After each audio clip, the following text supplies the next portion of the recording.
All right, welcome back to the listener's commentary on the book of 1 Corinthians. The listener's commentary is a listener-supported, crowd-funded Bible teaching ministry that's made possible by the generosity of folks just like you. So if you're one of the supporters of the listener's commentary and this entire online ministry, let me just say from the bottom of my heart, thanks a ton for your faithful support and your generosity. It is not only benefiting you, but thousands of other people all around the world. So I'm grateful for you, and thank you so much. And if you've been blessed by this ministry, whether you are a financial supporter or not, one of the best things you can do for it is to share it with people. Share it with your friends, share it with your Bible study group, share it with your pastor, share it with your church. Just let people know so that it can help other people find it so that they too can receive encouragement and biblical understanding through the listener's commentary. In this recording, we're going to be looking at 1 Corinthians chapter 7, verses 1 through 9. And we're still part of that second major section in the letter of 1 Corinthians that we said goes from chapter 5 all the way through this chapter, chapter 7. And this second major section deals almost exclusively with matters related to sexuality and marriage. But there is a little bit of a shift at the beginning of chapter 7. Notice that chapter 7 verse 1 says, "Now concerning the things about which you wrote." And we talked about this in the introduction to the letter, that a lot of scholars divide the book here at this point. So they see chapters 1 through 6 as things Paul heard about, and then chapters 7 through 16, things the Corinthians wrote about. And here we then would begin in that configuration, kind of another chunk of the letter.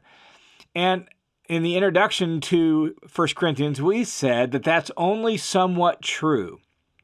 Only some of the topics in chapter 7 through 16 are ones that the Corinthians wrote about. There's actually topics in those chapters that Paul had heard about as well. And so I don't think that's the best way to organize the book, though it's helpful to recognize Paul heard about some things from the Corinthians. He got a letter from the Corinthians, and some of the things he talks about are things they wrote about. So I think that's important to recognize. I just don't think that's the best way to organize the entire book. Plus, not only do I think it's not best because there's things Paul heard about in the second half of the letter as well, that division between 1 through 6 and 7 through 16 doesn't really help us grasp the content. If you divide the book that way, it doesn't tell us anything about the subject matter of those two sections. So I think personally that it's more useful to arrange the book of 1 Corinthians by subject matter than by source. So, while the source of the issues in chapter 7 is a letter from the Corinthians to Paul, the subject matter is still sexuality and marriage. And that's the same as we saw in chapter 5, where there was an issue of sexuality and sexual immorality. That's the same as we saw in chapter 6, 12 through 20, where there were people that were going to visit the prostitutes, and Paul had addressed that. And so we're still in this topic of sexuality and marriage here in chapter 7. In fact, chapter 7, 1 through 9, what we'll look at specifically in this recording is actually, it seems like, the flip side of chapter 6, 12 through 20. In chapter 6, 12 through 20, the issue is sex with prostitutes. And the way it's discussed there is the Corinthians are like, or at least some of the Corinthians are like, sex is just a bodily appetite like food. So you're free to satisfy that bodily appetite with prostitutes. In chapter 6, 12 through 20, Paul says, no, that's flat out wrong. But is sex bad? Well, no. Sex is God's idea. He invented it, and he has a design for it. And that design is marriage between man and woman. And apparently, some in Corinth were taking the other extreme view. So you have some that are saying, it's just a bodily appetite, live and let live, even if that means go to prostitutes. But some in Corinth were taking the other extreme view, saying the most holy way to live is no sex, even in marriage. So even if you're married, you need to abstain from that because that's more spiritual and more holy. So Paul now has to address that issue as well. So chapter 7, 1 through 9 deals with sex and marriage. And then in the rest of the chapter, you get other things like singleness and sex. You get marriage to unbelievers and divorce. You get young people who are betrothed. And so there's just a handful of questions and topics related to sexuality and marriage that show up here in 1 Corinthians chapter 7 that's motivated by a letter that Paul got from the Corinthians. And chapter 7 breaks into two parts with a centerpiece that deals with the rationale for the advice Paul is giving. So you get chapter 7, 1 through 16, that's marriage and sex and divorce. And you get chapter 7, 25 through 40, and that's marriage and young betrothed people. That's 7 through 25 through 40. In the middle of between those two, in 7, 17 through 24, you get that centerpiece that where Paul kind of illustrates the rationale underlying a lot of his instructions in this chapter. And one of the things that makes what Paul says in this chapter about marriage and divorce and sexuality, one of the things that makes all of that a little bit difficult for us to hear or grasp, at least in cultures like here in America or in Europe, cultures of the modern West, we struggle with hearing what Paul has to say because we approach marriage so differently. Our reasons for marriage are different. Our expectations in marriage are different. Our assumptions about sex in marriage are different. Just the whole way we approach it is very different. So we have to understand at least some things about marriage in their world in order to hear what Paul is saying clearly and make the best sense out of it we can. So let me just give a little introduction real briefly and real generically to marriage in a Roman city like Corinth. In the Greco-Roman Empire of the first century, what was marriage like? Well, marriages were arranged by the parents, and there typically was a betrothal period, what we would kind of call an engagement. It was a little more formal than that, but a betrothal period that typically lasted 1 to 2 years, sometimes a little longer. But during the first century, the Roman Emperor Augustus sought to kind of improve the state of marriage by saying, no, betrothals can only last 2 years, no longer. And so that was tended to be the length of a betrothal was no more than 2 years. Marriages in the first century in a Roman city like Corinth weren't primarily motivated by what we would call love or romance or anything like that. They were more of a family affair, and they had to do with status and honor and sometimes even wealth of the family. Like this was two groups of people, two family groups agreeing to say this is a good thing for both of us. And so it had a lot to do with status and honor and even wealth. Now, that doesn't mean beauty didn't play a part. That doesn't mean passion didn't play a part. They did have a part to play sometimes, not always, but sometimes. But they weren't the primary motivating factor in it. They were just maybe a small component. Not only that, when it came to sexuality in marriage, there was one of the major expectations was to bear legitimate heirs. And so marriage was about that in a lot of ways. Like we need to have someone to inherit the family property and the family estate or the family business and to carry on the family name. And so inheritance was important, and thus legitimate heirs were important, and marriage was about that in a lot of ways. And in fact, some people, we have writings and records of this, some people actually taught and believed that sex and marriage should only be focused on providing legitimate heirs. That was its purpose in marriage, was to provide legitimate offspring and heirs for the family line. Another fact about marriage in a Roman city like Corinth is that men were in charge, not just of the marriage, but of the whole household. They were the pater familias, the head of the family, the head of the household. And thus wives, in many respects, were under their authority. Now, again, there were reforms being made in the first century, and there were changes in, what was allowed and what wasn't allowed. And in fact, even a Roman standard for Roman marriage was changing in the first century, and oftentimes wives, when they got married, did not become a part of the husband's household in the same sense they had used to do that. They stayed in some ways under their father's authority. So there was all sorts of changes that were going on in the first century, but wives were viewed as submissive to the head of the household in some form or fashion. and the head of the household was the one that was in charge of what happened in the family. Among the wealthy, this is interesting because it's totally different than what we would expect, but among the wealthy, it was quite common for men to go to banquets or public social events, dinner parties. Wives didn't attend these.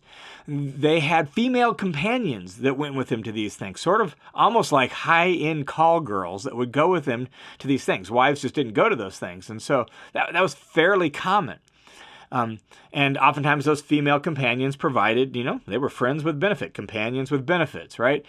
Just very different than what we're used to. And that was just sort of normal and expected. And even though what we would call love wasn't really the chief motivating factor in marriage, it's not to say it never developed, it just wasn't the main value or the main expectation. Marriage was more about partnership and loyalty.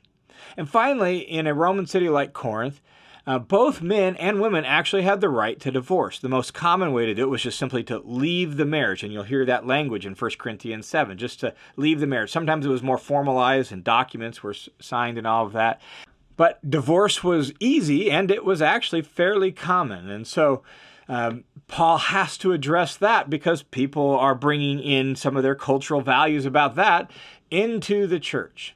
So marriage in a city like Corinth in the first century, different than what marriage is like in the places where I grew up and what I'm used to in my culture, maybe in your culture as well.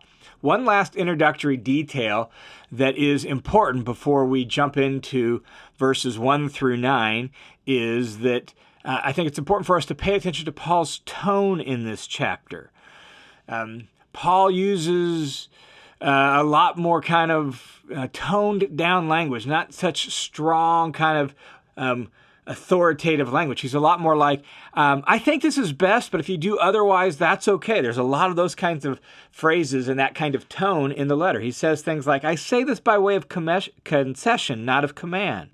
Or he says, I have no command of the Lord, but I'm offering direction as one who, by the mercy of the Lord, is trustworthy.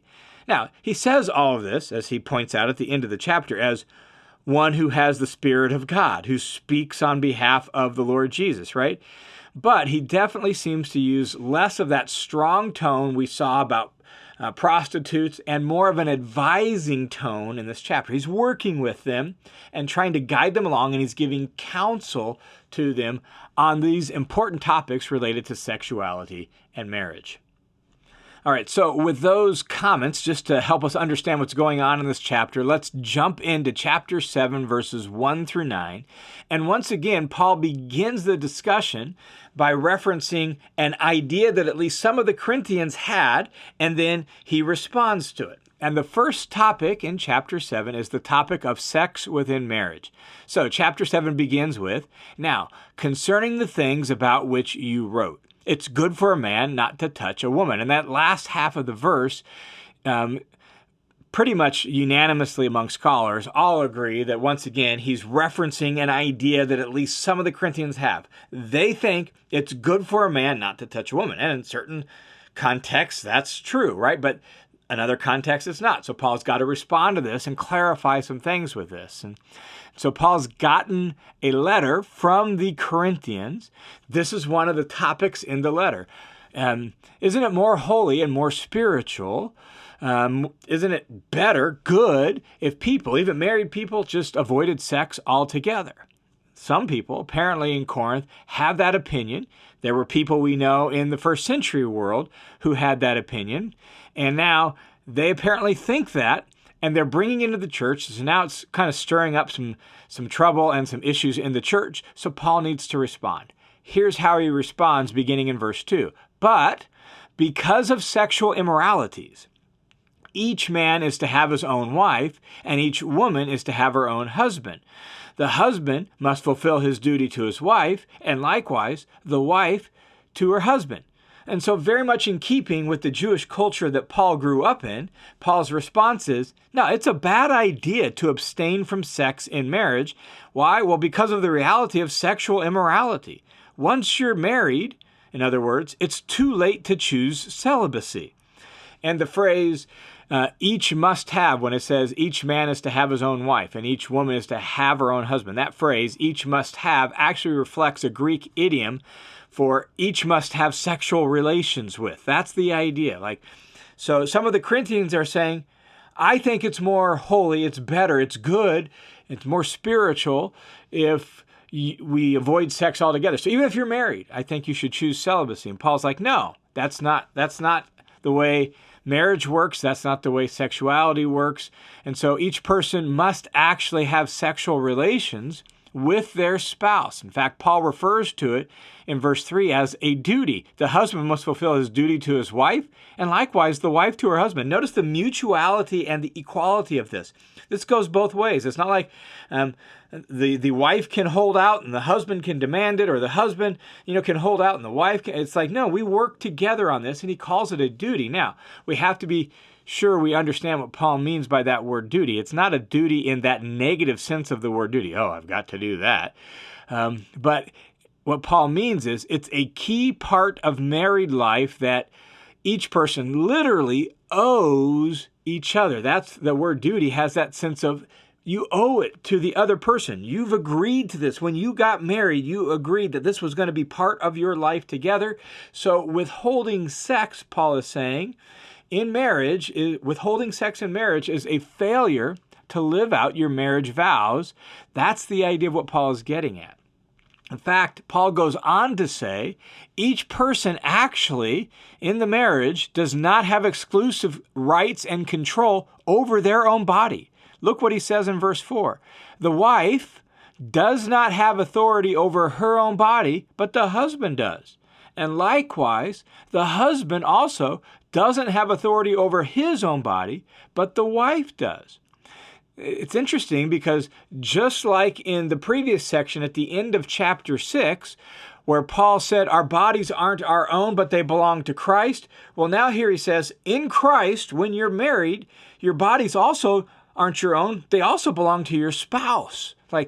You don't have complete authority or control over that. And this statement, the way Paul words it, is actually quite countercultural because the husband was the one who was in charge in marriage. But notice, Paul grants the wife authority here too. She has rights, she has control, she has authority over her husband's body.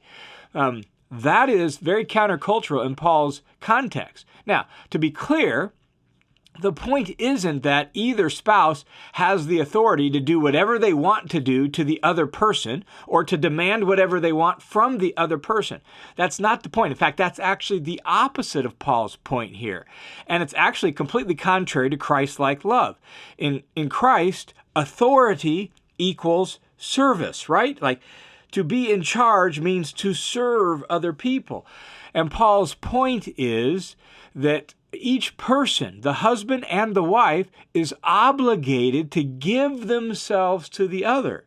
Once you're married, Paul is saying, you don't have exclusive rights to your body. And notice, it goes both ways. Husband, wife, husband. And so because there is a marital responsibility, sexually speaking, to each other, Paul speaks very directly. Look at verse 5, how he begins. Stop depriving one another. The word deprive is actually the same word that was translated defraud in chapter 6, verse 7, where Paul said, why not suffer the wrong? Why not rather be defrauded? It's that same word that's translated defraud there, and it implies the idea of taking something from someone that belongs to them. You're taking something away from them that is actually theirs. And the reason for that here, the reason Paul can call it depriving or defrauding somebody is because of that mutual responsibility and mutual obligation in marriage that Paul just explained. There is a mutual responsibility to each other in marriage when it comes to sex and sexuality.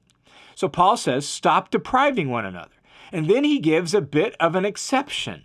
He says in the second half of verse 5, except, and that word translates a whole phrase in Greek. The phrase actually communicates something kind of indefinite.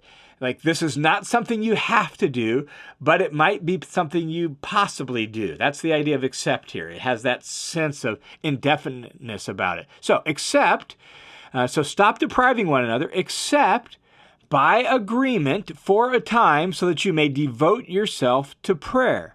Notice that this is by agreement. This is mutual agreement. Again, notice the mutuality and the equality in this, that Paul is advising husbands and wives have to be on the same page on this. And he says, for a time, and the language is a very specific time, implying a short period of time, and the purpose is concentrated prayer. So if you're going to abstain, it needs to be by agreement, it needs to be for a short specific time period, and only for the purpose of a concentrated time of prayer. And then he says, come together again. In other words, return back to normal sexual practice in marriage so that Satan will not tempt you because of your lack of self-control. But I say this by way of concession, not of command.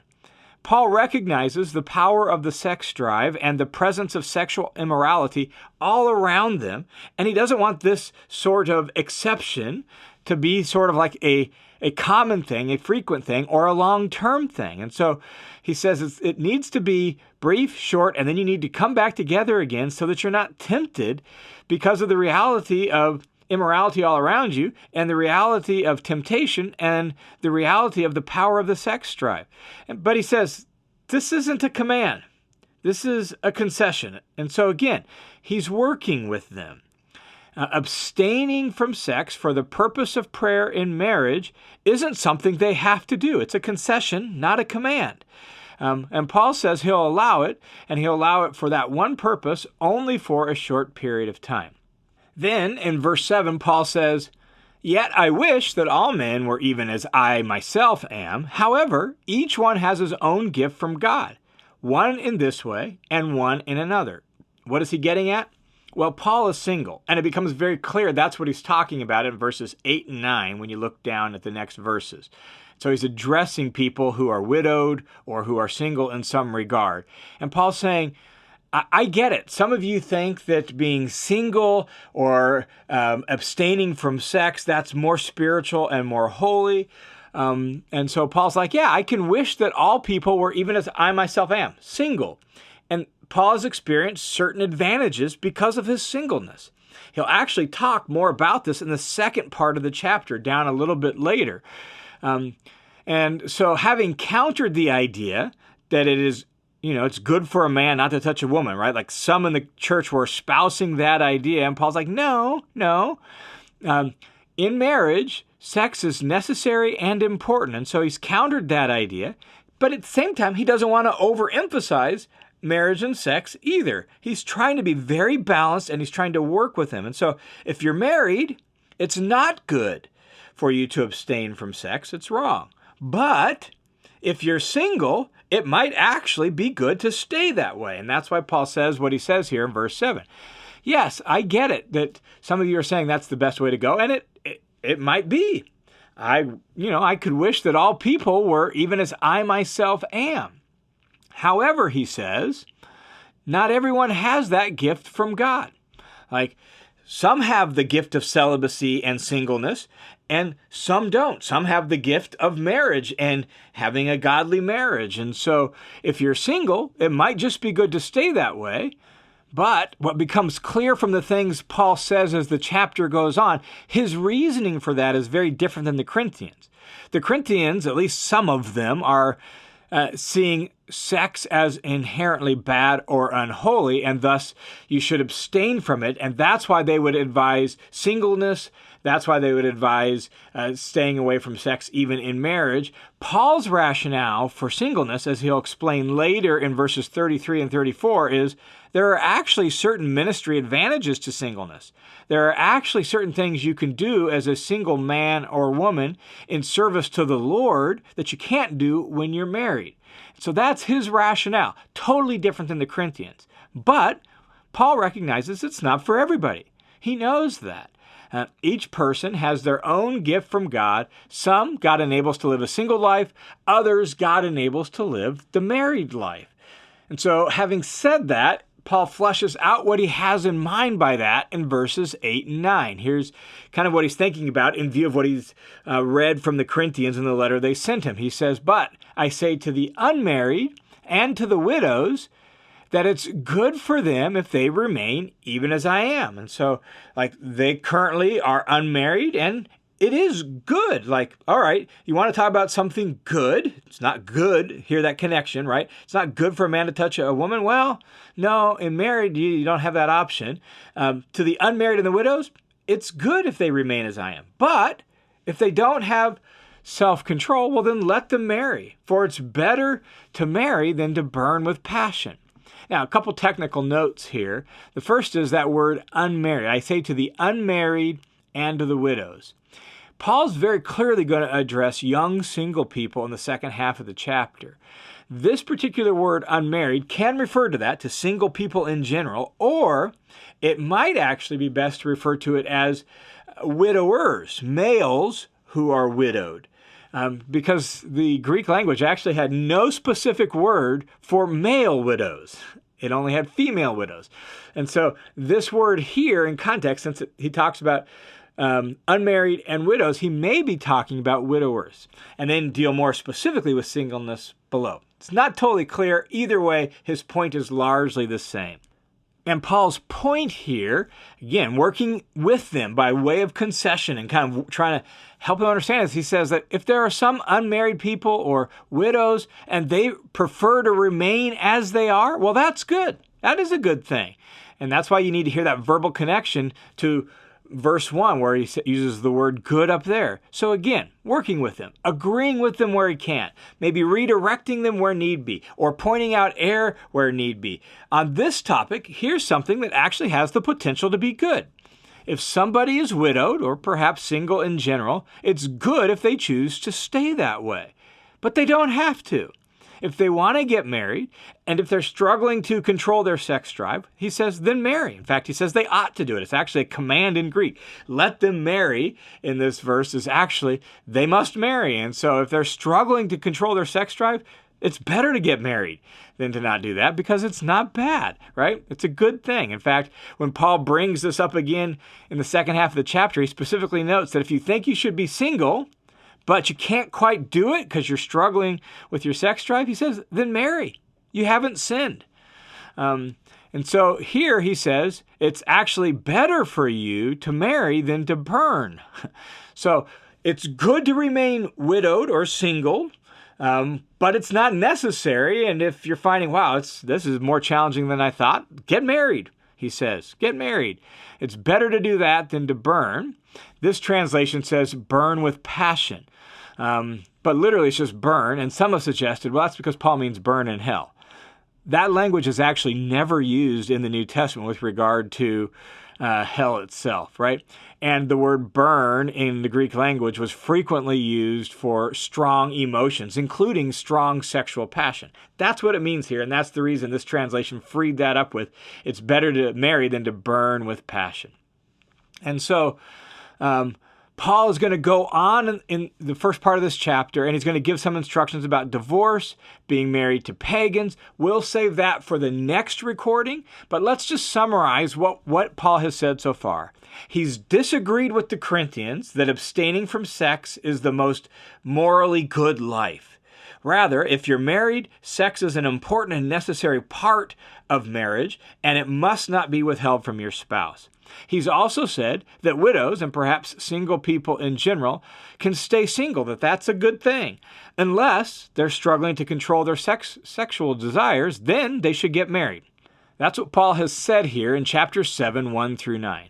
And this is a really frank and forthright and honest discussion about sexuality and marriage. And it's actually good for us to hear this and for us as Christians to participate in it because sometimes we've avoided these kind of honest conversations.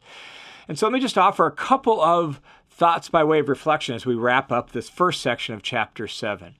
First, Paul's instructions here are honest that our sex drive is real and it's powerful, and that sexual immorality is a real possibility.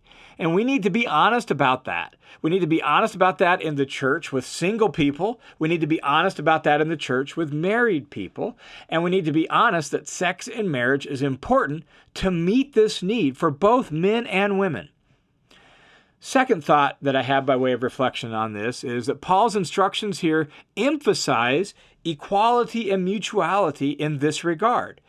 Part of marriage is giving your body to the other person.